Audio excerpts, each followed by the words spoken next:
This is ASUS ROG Phone 7, and today I would like to show how you can download and install the Opera browser on it.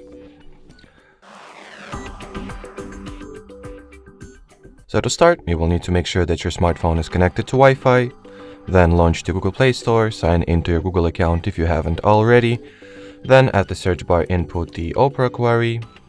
Once the needed app is found, you can either initiate its installation directly from the search results or open the respective app page and tap at the install button from there. Doesn't really matter what route you'll go for, since they will pretty much provide you with an identical result. Anyway, once the app is ready, you will need to go ahead and launch it.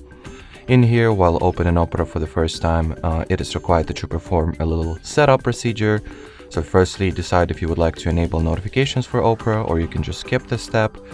Or you perhaps are interested in setting Opera as your default browser app, or you can also skip it, or do it later.